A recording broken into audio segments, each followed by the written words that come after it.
ఉమ్మడి తూర్పు పశ్చిమ గోదావరి జిల్లాల 34 అసెంబ్లీ నియోజకవర్గాల పరిధిలో 3,15,000 మంది పట్టభద్రులు తమ ఓటు నమోదు చేసుకున్నారని, వారంతా మార్చిలో జరగనున్న ఎమ్మెల్సీ ఎన్నికలలో ఎన్డీఏ అభ్యర్థి పేరాబత్తుల రాజశేఖర్ విజయానికి కృషి చేయాలని తెలుగుదేశం, జనసేన, బీజేపీ పార్టీలు కార్యాచరణ సన్నాహక సమావేశం నిర్వహించారు. ఈ సమావేశానికి స్థానిక ఎమ్మెల్యే బత్తుల బలరామకృష్ణ, ఉత్తరాంధ్ర పట్టభద్రుల ఎమ్మెల్సీ చిరంజీవిరావు, ఎమ్మెల్సీ ఎన్డీఏ అభ్యర్థి పేరాబత్తుల రాజశేఖర్, బీజేపీ నాయకులు అడపా సుధీర్ కుమార్ తదితరులు హాజరై భారీ మెజార్టీతో విజయం సాధించడం కోసం పార్టీ నాయకులు, కార్యకర్తలతో సమీక్షించారు. అనంతరం యువగలం 2 ఏళ్లు పూర్తయిన సందర్భంగా నాయకులంతా కేకును కట్ చేసి వేడుక నిర్వహించారు. గెలిపించడం కోసం ఈరోజు సన్నాహక సమావేశాన్ని రాజానగరంలో ఏర్పాటు చేశాం.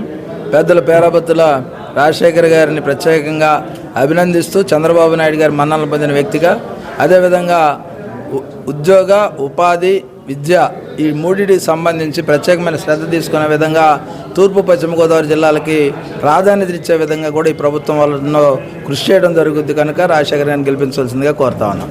మరి రాష్ట్రంలో చంద్రబాబు నాయుడు గారి నాయకత్వంలో అనేక అభివృద్ధి సంక్షేమ కార్యక్రమాలు చేస్తుంది. అదేవిధంగా నిరుద్యోగ యువతకి మేము ఏదైతే మేనిఫెస్టోలో మాట ఇచ్చామో 20 లక్షల ఉద్యోగాలు కల్పిస్తామని అదేవిధంగా ఈ కూటమి ప్రభుత్వం పనిచేస్తుంది. విజ్ఞులైన పట్టభద్రులందరూ కూడా నాకు ఓటు వేయించి గెలిపించాలని మీ ద్వారా తెలియజేస్తుంది. తూర్పు పశ్చిమ గోదావరి పట్టభద్రుల అభ్యర్థి ఎన్నికల విషయంలో 3,15,000 పైచీలకు ఓట్లు నమోదయ్యాయి. 34 నియోజకవర్గాల ఎమ్మెల్యేలకి, ఇన్ఛార్జీలకి పేరు పేరున ఈ సందర్భంగా ధన్యవాదాలు తెలియజేస్తున్నాము.